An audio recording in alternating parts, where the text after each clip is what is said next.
Today we have Nick Holzherr. Nick, can you tell us a little bit about your story and your background? Right now, I'm building GitLaw, a platform that basically makes legal document creation and review free. I spent way over $1 million on legal documents and processes, and I just thought there must be a simpler way. Before that, I founded and sold a company called Whisk to Samsung. It's basically food AI. I've also built, before that, an HR tech platform. I'm an investor in about 20, 30 different startups, mostly deep tech, LP in a couple of funds. You were doing AI before AI was hot and LLMs came out. What is the biggest difference in building an AI company back then and now? There's a massive difference in capability. What we did back then, you could replicate now in minutes using one of the cheaper LLM models that essentially is almost free. Right back then, the AI was one of the most difficult parts, and it was a real differentiator. It was a real moat. Other startups entering didn't have as good AI as we did, and we ended up winning because we were able to build great AI. Other startups didn't manage to do the same. It's harder to build a moat with AI. It's also liberating because as a small company, you're able to use exactly the same AI. A big company like Harvey or Legora have raised hundreds of millions of dollars. So we are building for financial services, just like how you are building for legal space. There's stuff related to complex workflows. Today you could build a Claude skill for that, but I don't think it still does the job that a purpose-built vertical AI solution can do. Have you started feeling like Claude or Claude Code or one of these solutions might be able to do 99% of what we are all doing? Therefore, there's an existential threat to all the vertical AI companies. Of course, there is an existential threat when some of the models become so good at doing anything. And this is where the real challenge comes. If the models own the customer, and the customer's always in the ChatGPT interface or in the Claude interface or in the Cowork or the whatever it interface, and that's where they expect the service to be, then it's harder to kind of own the customer, right? You can still get into the customer experience by doing an integration via an MCP or via some other connection that they have. I literally don't care about the legal tech industry. Of course, I look at them for inspiration. Yep. I'm not worried about them at all. I am worried about the horizontal frontier models. That's the risk. They will connect brilliantly to my drive. They will collect loads of great context and memory about me. That's who I'm worried about. One of the things that we think about is that if your TAM for your product or the segment that you are targeting is small, if you're doing anything which is not the hottest segment and is not the largest segment, you might be better off. Definitely a really interesting point. There is a counter to that. If you've got a smaller TAM, the amount of money you can justify investing into building something is smaller. And then how do you compete against all the vibe coding army? I have learned over the last 10, 15 years in the tech and venture spaces that there are actually no patterns. Anthropic, when they were raising money in their Series A, 21 top tier firms actually reject. And then, the co-founder of Skype actually led their round and a bunch of other investors. I think that's definitely true. I imagine they're very, very impressive, which is why the ex-founder of Skype invested in them. The path to success is there are many, many, many ways through it. 3-4 years out, what do you expect will happen by 2030 in general, and then especially to your business? Build AI, push the limit. Conversations with no gimmick. Tech and juice collide in sync. That you're on, don't stop to think. Hello everyone. Welcome to another episode of Build AI. Today we have Nick Holzherr. Welcome, Nick. Thanks for having me. Yeah, absolutely. Nick, can you tell us a little bit about your story and your background? Absolutely. Right now, I'm building GitLaw. But before that, I founded and sold a company called Whisk to Samsung. I founded it in 2012, sold it to Samsung in 2019. And it was basically food AI platform that sort of was able to reason about recipes and meal plans and shopping lists. And built that before LLMs, before even things like TensorFlow and kind of the libraries and services that made AI easier. We were literally kind of building it manually on a computer in our office in the UK. I've also built, before that, an HR tech platform called HR. I'm an investor in about 20, 30 different startups, mostly deep tech, LP in a couple of funds. But most recently, the last year, have been focused on building a platform that basically makes legal document creation and review free, mainly because I was fed up of paying so much money for legal fees. I think I spent way over $1 million on legal documents and processes, and I just thought there must be a simpler way to do this. Yeah, that I think is a problem that all of us as founders and investors have. So that's a great one. So we will talk about GitLaw, but I want to start with something which is, your background as well. And I think the way that you mentioned it, right? You were doing AI before AI was hot and LLMs came out. What is the biggest difference in building an AI company back then and now? And also, if you could cover basically in terms of the use of technology and how it works. I'm guessing back then you were using like machine learning or something, and then now you're using LLMs. What is the biggest difference that you see? I mean, there's a massive difference in capability. Things that were really hard in 2014, 2015 are now extremely easy and basically free. We're building natural language processing models, not deep learning based initially, because that was the best way you could do it. And then, of course, the deep learning models made it easier. Platforms like TensorFlow made it easier to go and use deep learning to do the natural language processing. But really, practically, what we were doing is taking a recipe, figuring out which part of the recipe is the ingredient, the amount, the instruction, which makes a big difference in a recipe. Like a rice cooked and rice not cooked is very different, or a beef lean or beef not lean, big difference. So we extracted all this data, created nutritional information on the back of it, perishability information, all sorts of things. And that basically allowed us to do things like meal planning, recommending the right recipes, all that kind of stuff. So it was the capabilities. What we did back then, you could replicate now in minutes using one of the cheaper LLM models that essentially is almost free, right? But the difference, the biggest difference, I mean, yes, of course, there's a difference in how easy it is to do. It was not easy back then. We hired PhD, ex-university lecturer professors types to literally take the latest sort of knowledge from the universities and apply it.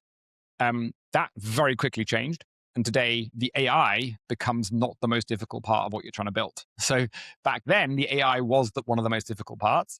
And it was a real differentiator. It was a real moat. Other startups entering didn't have as good AI as we did. And we ended up winning because we were able to build great AI within the limits of within our financial constraints. Other startups didn't manage to do the same. Therefore, lots of different customers chose us. And ultimately, we had a successful exit. Lots of companies tried that same sort of strategy and were not successful. It's really hard in the food space to do it successfully. Today, AI is not really the real differentiator anymore, right? Like it's everyone's using the same frontier models, the same basics of Anthropic and OpenAI and Google Gemini stuff, and kind of patching it together. The difference is a little bit about how you orchestrate it, but again, that's not really that difficult. So like, it's not the key differentiator anymore either. And most people use platforms like Langsmith or one of the there's lots of different sort of Lang versions that you can kind of use to kind of orchestrate. So then really what the differentiator is today is actually much more about workflow and other things. And that's challenging because it's harder to build a moat with AI. It's also liberating because as a small company, you're able to use exactly the same AI a big company like Harvey or Legora have raised hundreds of millions of dollars. So yeah, it's a leveler, but it's also a challenge, depending where in the food chain of startups you exist in. Ultimately, it means everyone's got access to great AI. The experiences you're able to build are incredible. It's never has it been as fast moving as it is today. It's like, which has been super fun. But it's also stress and anxiety inducing because like you wake up and you're like, oh, there's a new model or a new competitor, or Claude has just released co-work and now the whole industry is like blowing up, and Thomson Reuters has 20% drop in stock value. It's just like the space is changing constantly. You're constantly on your feet, and this can happen on a Friday and then your weekend is spoiled, like what happened with co-work stuff. And it's like, and you always have to take time to process, right? So and it used to happen, but it used to happen maybe every 3 or 6 months, and now it happens like every week. So like, it's super fun. It's super fast paced. It is stressful. But ultimately, what we're all able to do is build experiences that are like, truly like magic. The stuff we're building, I think it does feel slightly like magic. It's amazing. Yeah, I think you covered a lot of very important points in that. I think we can do like a 1 hour session just going through each of the things that you said. But I'll pick actually one of the things, which is like there used to be systems earlier, like 5 years back, where let's say half of the value add will come from the underlying platform, or whatever. Like let's say a cloud provider will provide like 30% of the stuff that you are building, and 70% will be built by you. And you made this point that the foundational model seems like are growing exponentially and they keep adding functionality. In fact, they want to be product companies now. So they are bringing like Claude for Excel and Claude for law, legal. And with that, it seems like almost like 70-80% of the value is being provided by the foundational model. And then on top of that, you're doing like this very thin layer.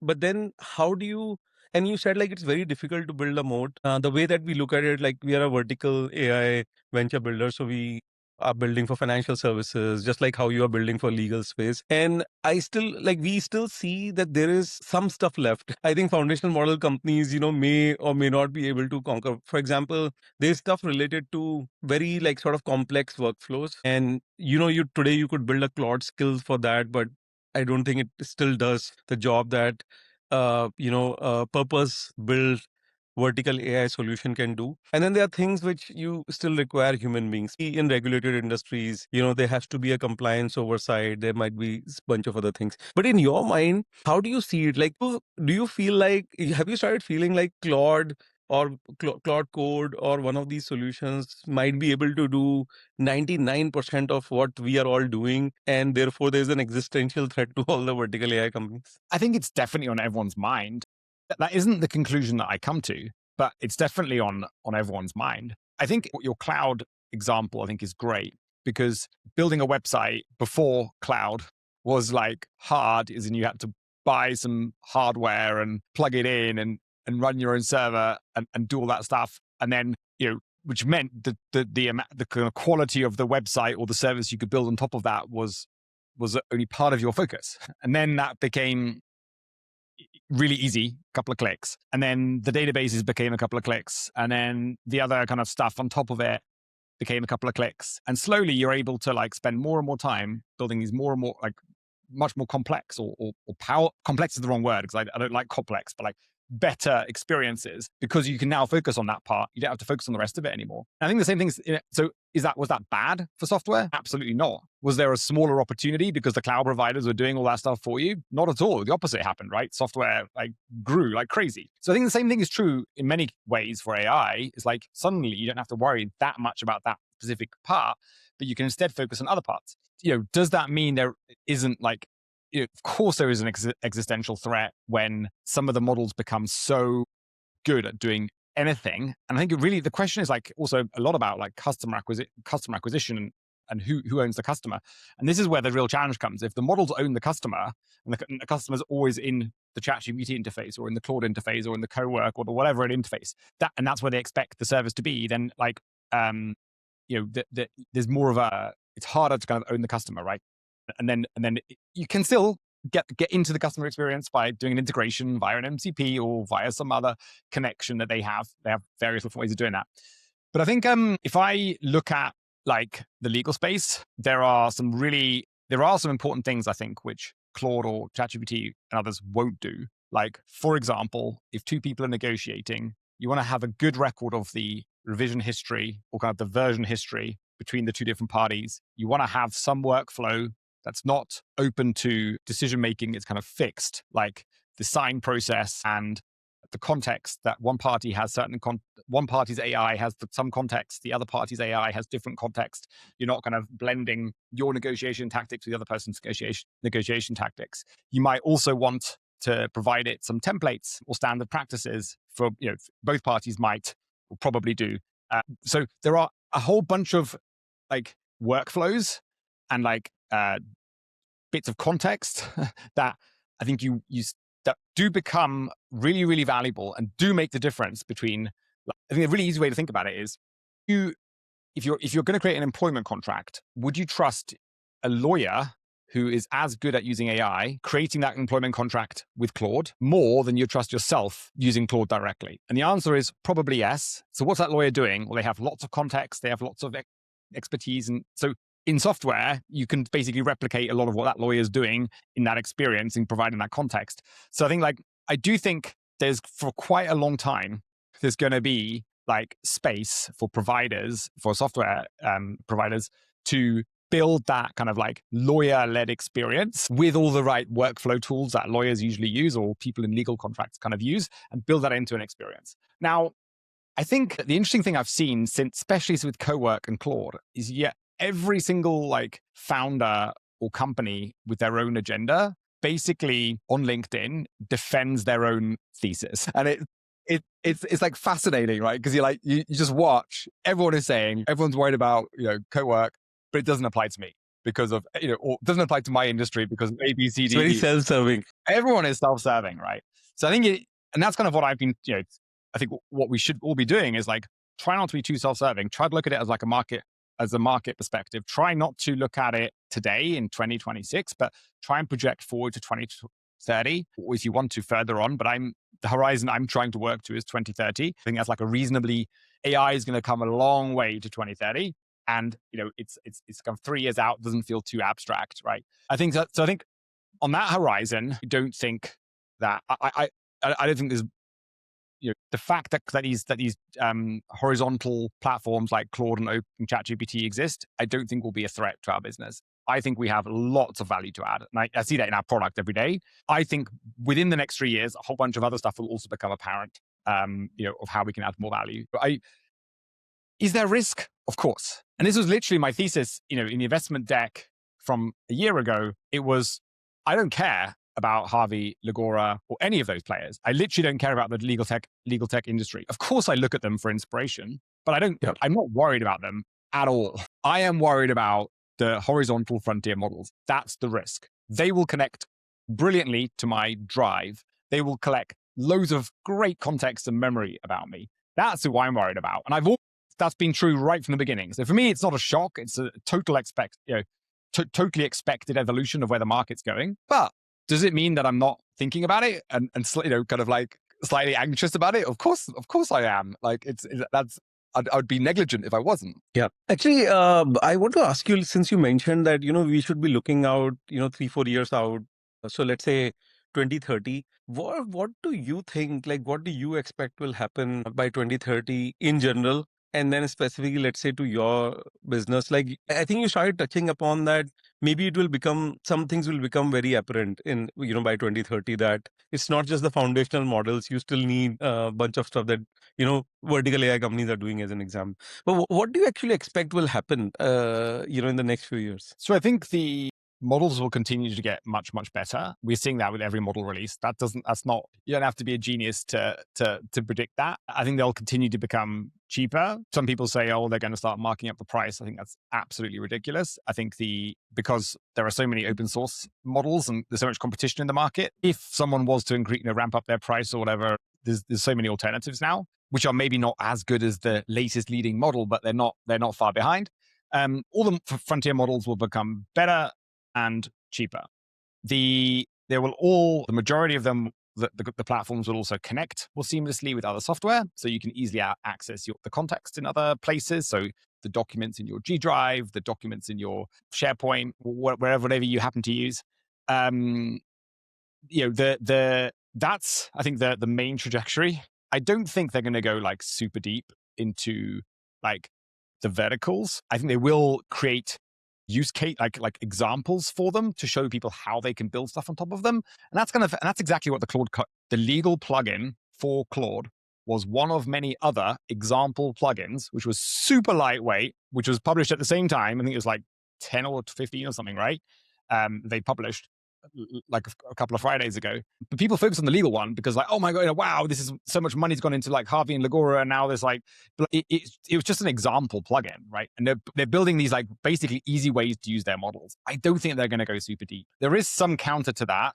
Google has gone deeper than others in like they've built eSign into Google Docs, right? They're probably the biggest. They're the ones I'm most kind of like thinking about. Are they going to go deep into legal? Because you can see their like product strategy has led them a little bit towards that. I think the other one is, with ChatGPT and health, they built that health kind of like specific piece of work. And so, and you could expect people like Apple to maybe go quite deep into health because they've got, Apple Health and all the connections into different medical record systems and stuff. But Apple haven't really done anything in AI. So there's still a lot is still to come. I think we are basically like super early. I think there will be some big like vertical plays. I don't worry. I don't think it'll be like specifically what we're trying to do. Like we're trying to we're not building something for lawyers. We're building something for businesses, right? For businesses to basically create or review a contract, and it's free, and you can pay for more, but like it's basically free to do the first kind of like 10 iterations on a contract. So I don't worry that we're going to have a whole bunch of competition for that in the very, very near future, or that the frontier models are going to try and enter that space. I think they're probably going to like keep building their like macro horizontal tools. They'll keep offering more and more kind of like examples of how to build great plugins. Some of the big enterprises that are spending $1 million or $2 million or more on some of these AI platforms will go along and build their own solutions on top of these frontier models, because they want to own the data, they want to keep data internally, they don't want to use another service, and it becomes expensive enough to warrant building their own internal project. But for us, we're like $3 or $20 a month. Most companies do not want to invest the time and effort to try and build something that's subpar and is maybe like 30% of our product to save $20 a month. Like, who cares, right? You've got more important things to do in this world where everything's moving so fast. So I think it really depends where you are in the market. If I was charging $500 or $1,000 a month for something on top of the frontier models, I might be more worried. I think I would be more worried, but because of our price point and our like who we're targeting, I'm not too worried. Yeah. No, well said. I almost feel like a lot of when we were growing up in the product world, in the tech industry, there were things that were told to us, and one by one, everything seems to be like falling apart and is no longer true. For example, we were taught that you have to develop like technology moats. And as you also know now, that it's very hard to have a technology moat any longer. And it seems like sales and marketing, like your ability to do customer acquisition and customer development seems to be like the most important thing.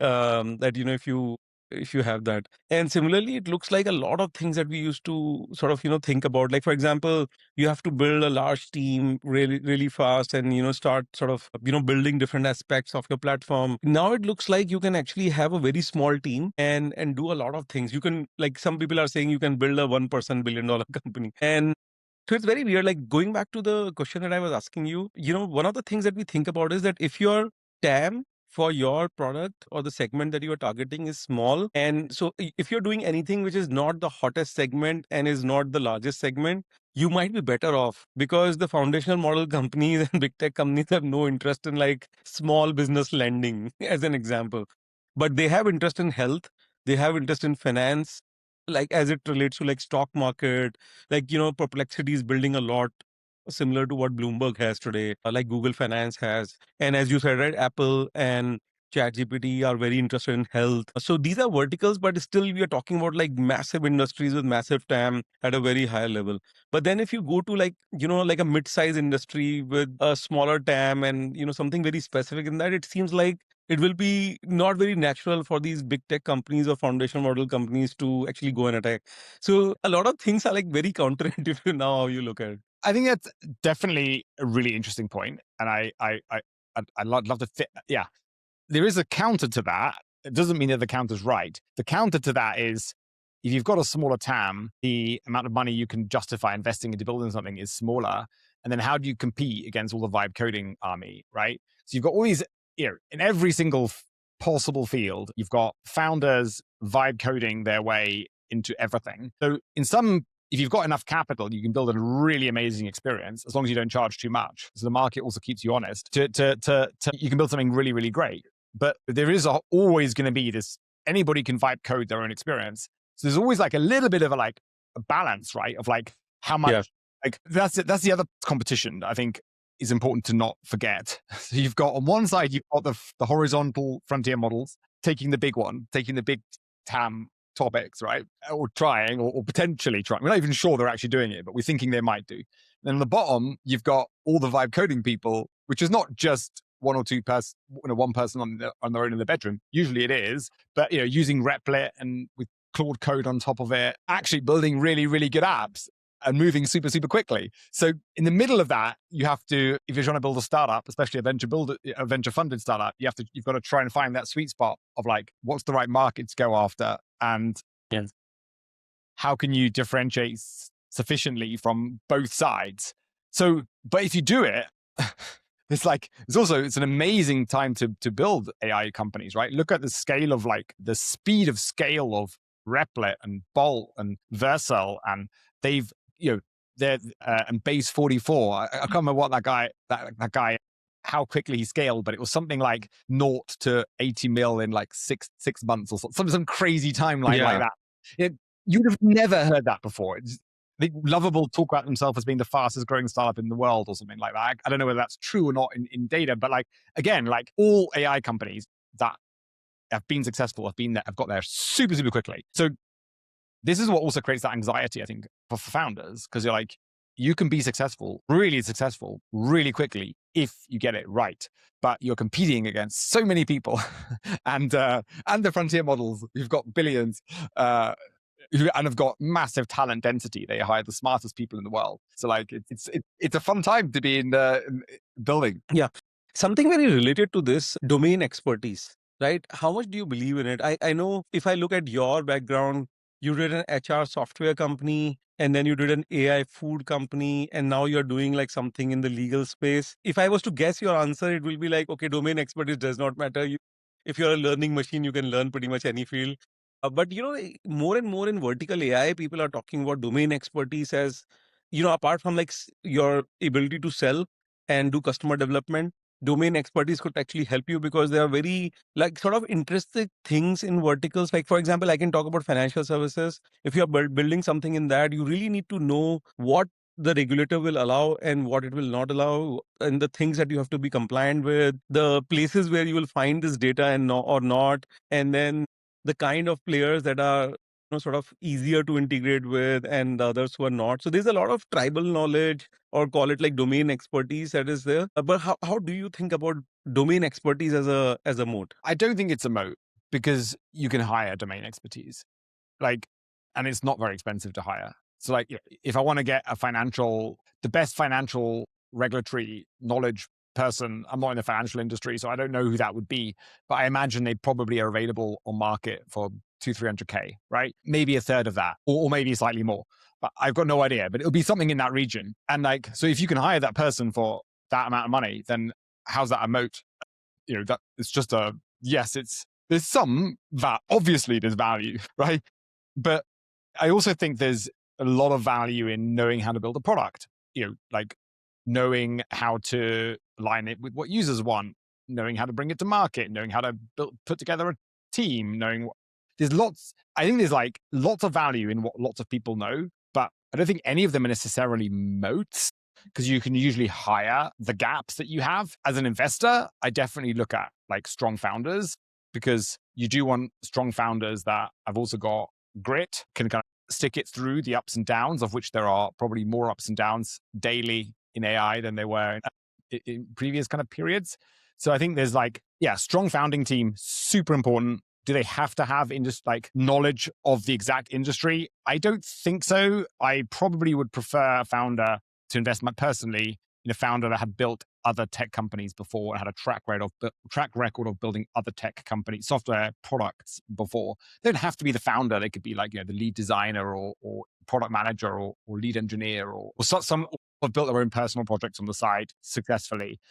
But that's probably harder, I think, to kind of learn that or to hire for than actually some of the domain expertise that you can hire it. Right. So if you look at a company like Harvey AI, one of the founders, in fact, the CEO and the co-founder of the company, was actually a lawyer. And he describes that it really helped him because, one, he knew a lot of this stuff. And secondly, their G team was actually very interesting. Instead of a lot of startups would go to smaller companies first and try to acquire them and then, go their way up. But they actually went to the top 100 law firms in the US and started there. Also, something he ascribes to that, because he had the connections and he came from the legal industry, he was able to have those conversations. So my question to you is that in cases like those, it could help a lot, right? If a domain expert is also the founder and has those entrepreneurial skills, will that help? I think so. I mean, obviously, if you are both have the domain expertise and you are able to build a successful company, you know how to do that, which the founder of Harvey has proven they're able to do that, right? They've been extremely successful in what they've built. They've been extremely successful in building a product that's actually used by real people and has got a big team. They've successfully built a team. They've successfully raised capital and convinced investors. They've done an amazing job. Yes, obviously that combination that they have is fantastic. Absolutely. Yeah. If you can have all of it, Yeah. perfect. But if you don't, and you're a founder or a potential founder, I think you can make up the difference. Yeah. And it's also that one of the things I have learned over the last 10, 15 years in the tech and venture space is that there are actually no patterns. Like I was told that day that Anthropic, when they were raising money in their Series A, no top tier investor invested in the round. Everybody passed. 21 top tier firms actually rejected. And then, the co-founder of Skype actually led their round and a bunch of other investors. It is fascinating, like how with all the things that everybody has learned, some of these top VC firms, still there is no pattern. Like nobody knows exactly which company is going to be a big company. I think that's definitely true. I do think there is some. I imagine the founders of Anthropic are pretty impressive founders when you meet them. Before they founded Anthropic, if you met them, I imagine as an investor, you'd be like, they're special. Like they've got something special about them. So I think that's probably like, and obviously they have serious technical expertise as well. So on paper or in person, when you meet and review that proposal, I imagine they're very, very impressive, which is why the ex-founder of Skype invested in them. So but with that said, there's definitely the path to success there are many, many, many ways through it. It does not require a Sequoia seed round and whatever else you would put down as like typical a Y Combinator founding. Right. Okay, let's talk about GitLaw now. Can you tell us more specifically, like what is the problem you're solving and who are the customers? Customers are small businesses today, but that also can be medium-sized businesses. In the future, it'll be larger and individuals and all sorts of people as well. But small businesses who want to create or review legal documents. So if you want a legal document, basically it's like a vibe coding tool. It's like Replit or Bolt or Vercel or whatever. You just type in what you want and it will generate it for you, not based on the frontier model, but based on templates that are like tried, tested, reviewed by lawyers. And then we have like specialized subagents that are specialized in different areas of law, like employment or privacy or whatever. And those will call like their own legal knowledge database to be able to kind of like review that document properly. And then that same process works for reviewing a document as well. And then there's some other stuff in there like free e-sign. So if you want to like take it all the way through to signature, you can use the platform and do that for free. Every user gets $5 free a month. If you pay, you get $20 of AI credits a month. Those free AI credits of $5 allow you to do a good number of documents basically through the process. But really what we're trying to do is I believe that the AI is almost free. It's so cheap. So how can you justify $500 or $1,000 on top of the frontier models? Like, I don't think you can. I do think you can. There is lots of value from orchestrating the different models in a certain way and providing that legal knowledge to the frontier models, essentially. And I think that there is value in that, and I think that's lasting value. And we also do things like remembering the dates of when your contracts expire, and I believe there's value in doing that across your documents and organizing your legal documents for you. And there's value in knowing what your terms, what your insurance liability cap preference is, and remembering that and applying it to your contracts. So we do all of that stuff, but we don't charge $500 or $1,000 like some of the other players, but we charge $20 a month to do it. And it's also a free tier because, again, I think as you and I have spoken about today, is customer acquisition is one of the most expensive things to do and one of the hardest things to do. So my logic was, if we just offer it for free to everybody, that's kind of PLG, product-led growth. And that will, rather than pay the $5 to Google or to LinkedIn to get the customer in, we just give it to the user directly, which feels like a fairer exchange. And in terms of the market, so are you serving UK, Europe, or even like US market and other markets as well? So I know I've got a British accent, but we're a US company and we serve the US first and the UK second. Okay. We have lots of interest from all over the world. We actually have like our third largest market is India. We also have a lot of interest from places like Australia and from Europe too. But number one is US, number two, UK. And then we have like the other countries that are interested in that. And we get every single day, we get tens or hundreds of new companies signing up.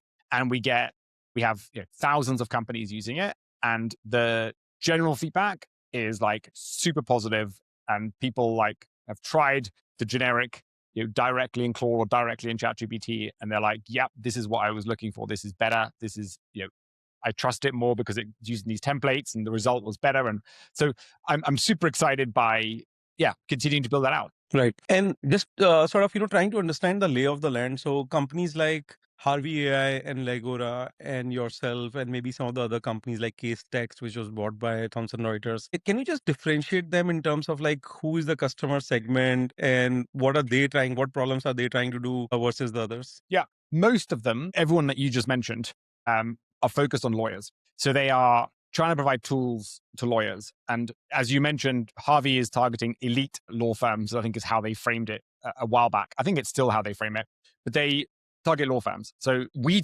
don't target law firms, we target businesses.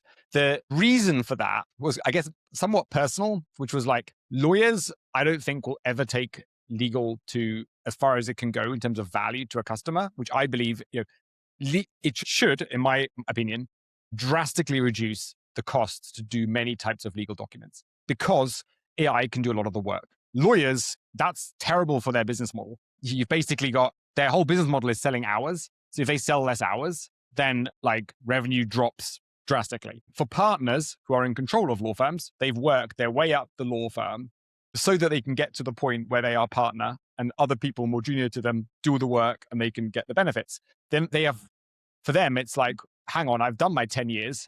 It's now my turn to be a partner and get the good income. It doesn't make sense to use AI to reduce bills. So I believe, I guess the mission is to drastically reduce costs, drastically increase speed. So it doesn't take weeks, it takes hours or minutes to create, to do the piece of work you're trying to do.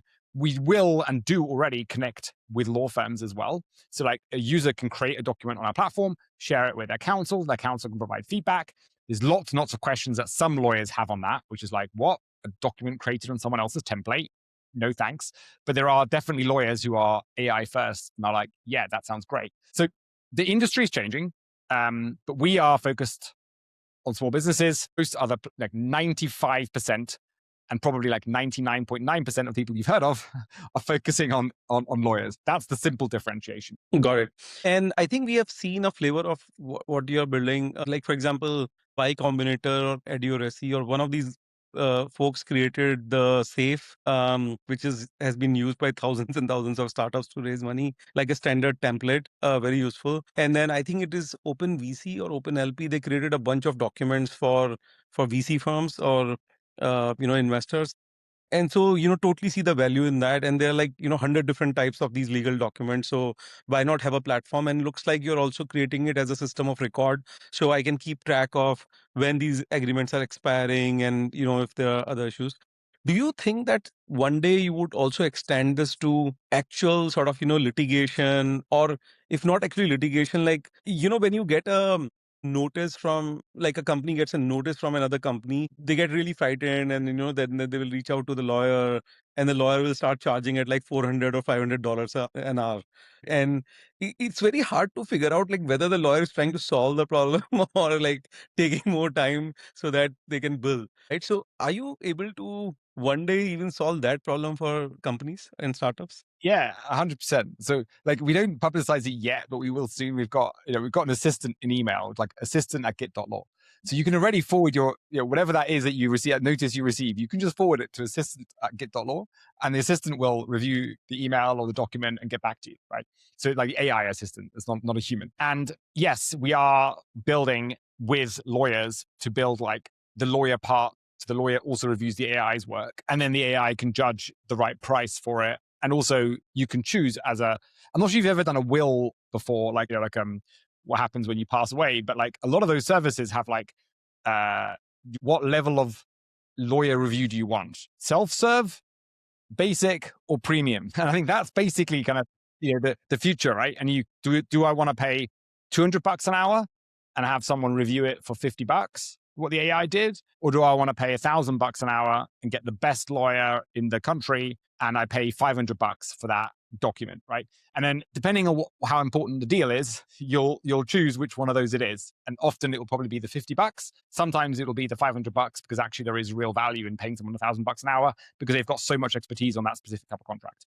So yes, we also have Zapier and a public API going live soon. So you'll be able to connect it into your other apps or services. You know, and they've got 8,000 apps on Zapier. So when your CRM notices this happens, create a document automatically. So apps, I think I'm looking forward to the agent to agent communication kind of like time. I think we're actually already there in many cases, but like it's not common. It's not used by everybody. We will all be, I believe, doing kind of agent to agent, while our agents will on our behalf be communicating with other agents. And in that world, that's kind of the world I'm building towards. And in that world, our agent will need the law firm that our agent uses, essentially. And we're not a law firm, but we'll be the platform through which you connect to a law firm, and also which also happens to automate a whole bunch of stuff along the way, so that when the human at the law firm actually sees it, it will be condensed into a much simple, easy to understand brief with a document to review, all the track changes already there. That's kind of the future that I see. So yeah, for businesses, also for individuals long term, for enterprises, for GitHub is basically used by everything from individuals up to the largest companies in the world, right? Yeah. I do see the same kind of future for GitLaw, but like it'll take us a while to get there. Okay, couple of quick questions. So do you also see a world in the future where, like all the apps will, like ChatGPT may, with 1 billion users on a weekly basis may also become an app store, and now everybody builds an app. And then, like, for example, in your case, GitLaw has an app on ChatGPT. And if I am trying to sort of reason with ChatGPT around some issue, or maybe a new customer that we have onboarded, and then in that flow, it actually creates an agreement using GitLaw. Do you see a world like that? Would you create an app on ChatGPT today and submit it? Absolutely. Wherever people want to use it, 100%. ChatGPT, an app on ChatGPT, an app on Claude, an app on MCP that other AI agents can discover in the MCP marketplaces, and that the other agents can automatically create an account in and connect and do all of that, right? So Yeah. I think we'll just go where we don't know where the space is going to go, but what I've just described is already happening. So it's very likely to go that direction, at least in the next few months. We'll see where it goes after that. So yeah, 100%, all of that. It'd be interesting, I guess, on ChatGPT, we'll be probably having to pay for ranking in their store, right? So it's going to be an interesting deja vu of what happened with I actually the other interviewed a couple of entrepreneurs who are building AEO, GEO companies like AI discoverability. So yeah, definitely coming up. Realistically, do you think that the monetization model or how we are going to charge the customers will change for AI companies? Like today, for example, your subscription looks very much like a SaaS subscription, but will it change into like some sort of a performance-based model, outcome-based pricing? I don't know, like something else. I mean, it kind of is usage-based already, because we just pay. We charge you for like credits up front, which is basically the same tokens that we are paying for, right? So we kind of like, it's usage based, kind of. But yes, there are tiers in our product, so free or $20. Do I see other pricing? Yes, I think especially when it comes to humans, right? That's when you loop the human in. I think paying per hour, but a fraction of, I think will be a model that is likely to appear. But to be honest, like it's. We're not. I'm not. Yeah, I'm not actively thinking about any pricing changes in the near future. But can I foresee that? Absolutely, because it's quite natural. We already pay for legal services on that basis. People already prefer the fixed price versus the I don't know how much it will cost model. When it's like our level of cost, which is like, does it cost 50 cent or 60 cent of processing for that document? Who cares? But when you start to add a human in the loop and it's the difference between $60 or $1,000, then people care, right? So yes, I do think there is lots of scope for that kind of model, but right now I'm not actively working on any pricing changes. Got it. Yesterday I was in a fireside chat at UC Berkeley, and the lecturer actually was talking to the B school students about this book by Ben Horowitz called Hard Things About Hard Things. I'm sure you have read that. And this is my last question. I wanted to ask you, like, during your entire journey, you have done like multiple startups. Um, what like there is one chapter in that book around struggle and basically talking about how it's almost like all the fires are burning and all the things are stacked against you, and you still, like, and you basically have a lot of struggle as an entrepreneur. There are ups and downs and something keeps you going, right? I wanted to ask you, Nick, like, what is that keeps you going? And if you can share your experience. You have been in this startup mode for quite a while. Yeah, I mean, with Whisk, on the face of it, we were successful. We got an exit to Samsung. We raised some money. The truth is, we raised 3 rounds of financing in 2012 to 2013, and we basically ran out of money. Almost shut the business down. We went from 20 people to 2.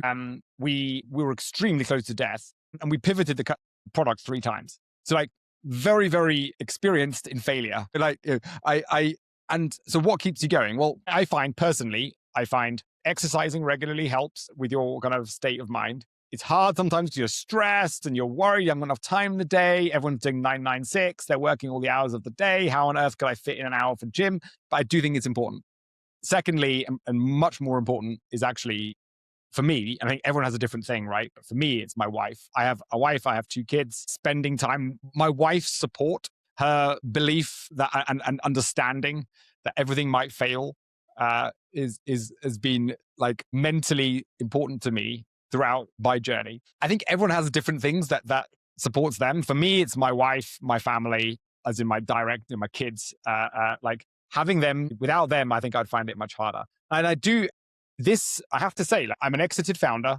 I've made sufficient capital to not have to worry about stuff. And yet this is like some of the most anxiety. It's really, the anxiety and stress in this moment of founding something is like, I did not expect it. The space is like, it's crazy. Like, it really is. Like, and I think not enough people are talking about how crazy it is to be a founder nowadays, because like, and it is stressful. And like, I've got a kid and I've got a family, and people talking about 996 hours in San Francisco. And it's like, it's hard. So finding your way of like surviving is important. I think luckily I think I've always had a natural like willingness to stick with it. And then my family is my secret sauce. Well said. Thank you so much, Nick. Thanks for sharing, by the way, these things. I'm sure it's very helpful for some of the founders who are listening to this podcast. But Nick, thank you for your time. I found it super useful and very interesting, like a lot of stuff you shared today. Amazing. Really enjoyed the conversation. Thank you for the time. Thank you.